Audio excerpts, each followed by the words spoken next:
Good morning student. तो मैंने class 10 CBSE NCERT की बुक एक्सरसाइज 8.2 लास्ट लेक्चर में सॉल्व कर रहा था। तो उसमें क्वेश्चन नंबर 1 और 2 हमने बनाया, राइट। अब क्वेश्चन नंबर 3 जो कि काफी इंपॉर्टेंट है, इसको देखो कि ये कैसे बनता है, राइट। तो क्वेश्चन नंबर 3 क्या बोलता है, if 10a plus b equal to √3, right. यहां पे हमें गिवन में क्या दिया हुआ है, 10a plus b equal to √3, right, और 10a minus b equal to 1/√3। दूसरा एक कंडीशन दिया हुआ है, a plus b 0 डिग्री से बड़े होंगे और 90 के बराबर या छोटा होगा, मतलब एक्यूट एंगल है, right. Find the value of a and b, ये बोल रहा है, find the value of a and b। देखो ये क्वेश्चन कैसे बनेगा, अभी इसकी सॉल्यूशन यदि मैं निकालना चाहूं तो कैसे निकलेगा, given 10a plus b equal to कितना दिया हुआ बेटे, √3, right. 10a plus b equal to √3 दिया हुआ है, राइट। दूसरा देखो क्या दिया हुआ है, 10a minus b equal to 1/√3, right. ये दो कंडीशन हमें दिए हुए हैं और इसी के हेल्प से हमको a एंड b निकालने हैं। अब देखो √3 का वैल्यू हमारा 10 के कौन से स्पेसिफिक एंगल का वैल्यू होता है, देखो ये 10a plus b है, राइट। अब √3 हमारा 10 60 डिग्री के वैल्यू के बराबर होता है, आई बात समझ में, 10 60 डिग्री के वैल्यू के बराबर होता है, राइट। तो a plus b equal to क्या होगा, 60 डिग्री, ये कैसा होगा, 10a plus b equal to 1060, मतलब a plus b equal to 60, right. तो इक्वेशन 1 हो गया। नाउ अब इधर देखते हैं 10a minus b equal to 1/√3, हमारा 10 में कौन से एंगल है बेटे, 10 30 डिग्री। इसका मतलब क्या है, मैं क्या लिख सकता हूं, a minus b equal to क्या होगा, 30 डिग्री, इक्वेशन 2, राइट। ये हमारा इक्वेशन 1 मिला, a plus b equal to 60 degree, और दूसरा इक्वेशन मिला a minus b equal to 30 degree, right. Add 1 and 2, क्योंकि ये प्लस में है, ये माइनस में है, राइट। तो मैं क्या लिख सकता हूं, a plus b plus a minus b equal to क्या होगा, 60 plus 30, राइट, 60 plus 30। अब यहां पे देखो ये b कट गया, राइट। तो a plus a 2a equal to 90 degree. तो a इक्वल टू क्या होगा, a इक्वल टू 45 डिग्री। एक तो मेरा आंसर मिल गया, a equal to 45 degree. Now हमें b की वैल्यू निकालनी है, तो putting the value of a in any equation, 1 में या 2 में, किसी में डाल दो, राइट। तो मैं लिखूंगा putting the value of a equal to 45 degree in either 1 और 2, किसी में डाल दो। अब देखो a plus b equal to 60 degree, तो a के जगह पे क्या लिखेंगे, 45 plus b equal to 60, right. तो b इक्वल टू क्या होगा बेटे, 15 डिग्री, राइट। तो हमें b हमें मिले 15 डिग्री और a मिले मुझे 45 डिग्री, राइट। तो आंसर हमारा हुआ a इक्वल टू 45 डिग्री और b equal to 15 degree, right. तो ये हमारा क्वेश्चन नंबर 3 है, राइट। नाउ मैं क्वेश्चन नंबर 4 की ओर जाता हूं। 4 is the last question of this exercise, तो इसे मैं इरेज करता हूं, राइट। अब देखो क्वेश्चन नंबर 4 क्या बोल रहा है,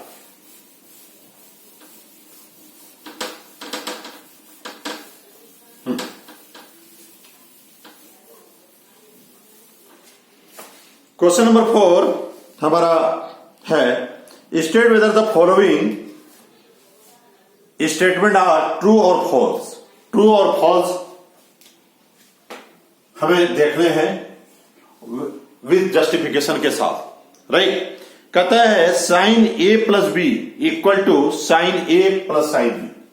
कहता है sine A plus B equal to sine A plus sine B. ये स्टेटमेंट सही है या नहीं है, ये पूछा गया है। राइट, देखो सबसे पहले हमने इंट्रोडक्शन के टाइम ही बता दिया था कि sine A is not a product of sine into A, ये मैंने बताया था। राइट, जब साइन इंटू ए नहीं होता है, ये साइन थीटा भी लिख सकते हो, तो ये साइन इंटू थीटा नहीं होगा, तो sine A plus B is means sine A plus B is not equal to sine into A plus B. जब ये नहीं होगा तो ये मैं नहीं लिख सकता हूं, ये हमारा इंट्रोडक्शन के टाइम में मैंने इसको बताया था।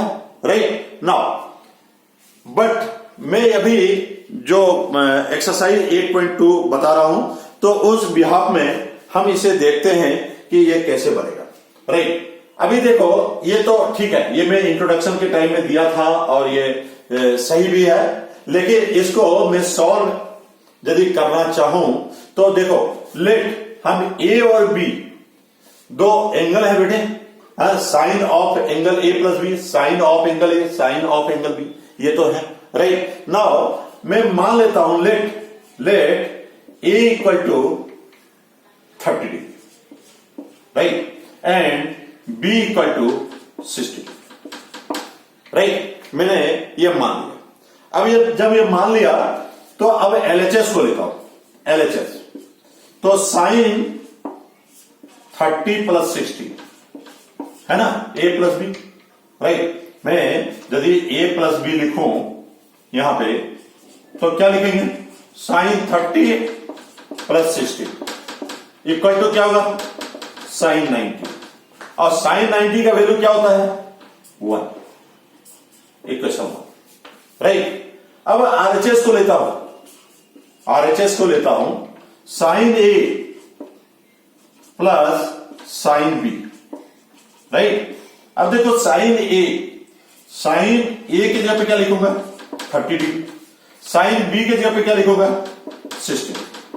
राइट, तो साइन 30 इक्वल टू क्या होगा, 1/2, साइन 60 इक्वल टू क्या होगा, √3/2, तो √3 + 1/2 इक्वेशन 2।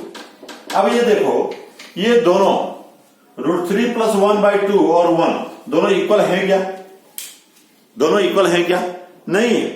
और जब नहीं है तो इसका मतलब क्या है, from 1 and 2 LHS is not equal to RHS। Right, तो इसका मतलब स्टेटमेंट क्या होगा, स्टेटमेंट रॉन्ग, ट्रू नहीं है। ठीक है, स्टेटमेंट ट्रू नहीं है। राइट, तो हम ये क्वेश्चन नंबर 1 को मैंने देखा। राइट, 4 का 1 है। राइट, 4 का 2 यदि मैं देखना चाहूं तो 2 का कैसे होगा वो हम देखते हैं।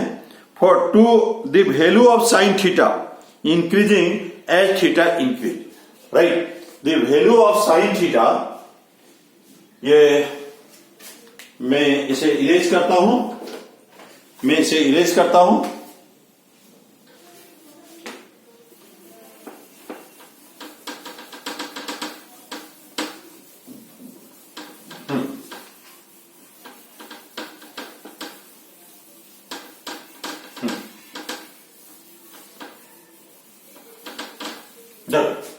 कहता है the value of sine theta increase as theta.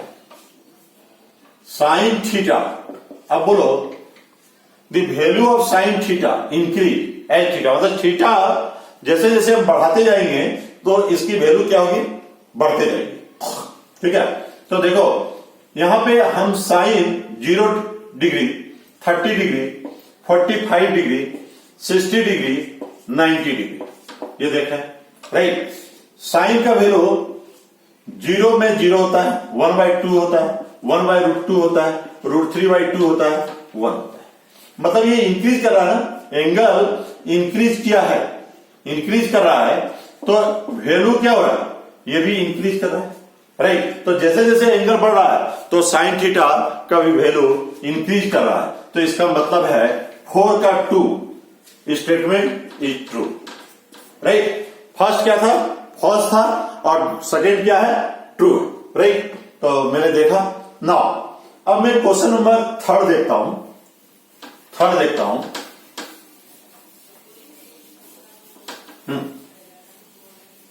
4 का पार्ट थर्ड। तो पार्ट 2 तो मैंने देख लिया कि the value of sine theta increase as theta increase, the value of cos theta increase as theta increases, right. The value of cos theta increases as theta increase, मतलब theta increase होगा तो cos theta भी increase करेगा। हम अभी last question मैंने बनाया था, राइट, तो उसको मैंने प्रूव किया था। अब देखो यहां पे कॉस, ये भी 0 डिग्री लेते हैं, 30 लेते हैं, 45, 60, 90, राइट। तो कॉस का वैल्यू क्या है बेटे, 1, 90 का वैल्यू क्या है, 0, राइट। तो इसका मतलब क्या है, ये कितना है, √3/2, ये क्या है 1/√2, ये क्या है 1/2। तो ये थीटा बढ़ रहा बट ये कॉस की वैल्यू क्या हो रहा है, घट रहा। तो इसका मतलब है ये स्टेटमेंट क्या होगा बेटे, फॉल्स, राइट, फॉल्स। वो क्या क्वेश्चन बोल रहा है कि कॉस थीटा का वैल्यू, थीटा इंक्रीज होने के बाद कॉस थीटा का वैल्यू इंक्रीज करता है, बट इंक्रीज हो रहा है क्या, नहीं हो रहा, ये डिक्रीज हो रहा है, राइट। तो स्टेटमेंट इज फॉल्स, राइट। अब देखते हैं question number 4 part 4, right, part 4।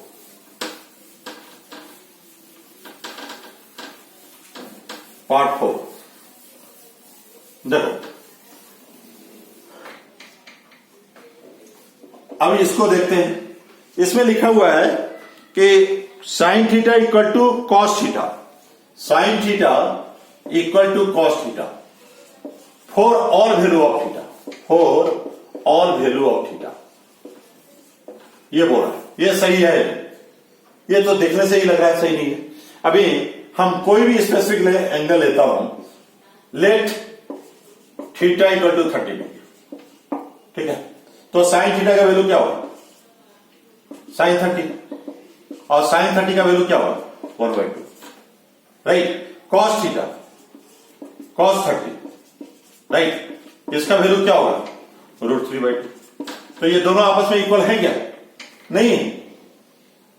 हाँ, यदि बोलता है सम वैल्यू ऑफ थीटा या वन वैल्यू ऑफ थीटा, तो मैं बोल सकता था sine theta equal to cos theta, क्योंकि sine 45 degree equal to cos 45 degree equal to 1/2, ये होता है, ये मुझे पता, right. But for all value of theta this is false, false statement, ये हमारा फॉल्स स्टेटमेंट, राइट। तो अब इसको इरेज करता हूं। नाउ अब मैं 4 का पार्ट 5 देखता हूं, right. This is the last question of this exercise, right. तो इसको देखते हैं। कहता है cot A is not defined for A equal to 0. Cot A is not defined when A equal to 0, right. कैसा लगता है, तुमने टेबल तो पढ़ा है। cot 0 इक्वल टू क्या होगा, नॉट डिफाइंड, नॉट डिफाइंड, क्योंकि tan 0 इक्वल टू 0 और cot 0 इक्वल टू क्या होगा 1/tan 0, राइट। तो 1/0 इज नॉट डिफाइंड, तो this is true statement, this is true statement, right. तो इस तरह से बेटे एक्सरसाइज 8.2 मैंने खत्म किया, राइट। इसके बाद मैं एक्सरसाइज 8.3 पे जाऊंगा। कोई भी परेशानी हो कमेंट बॉक्स में लिखो, और मैं चाहूंगा कि इस वीडियो को लाइक करो, जितना हो सके इसे शेयर करो और सब्सक्राइब करो। Right, all the best for the day. Thank you.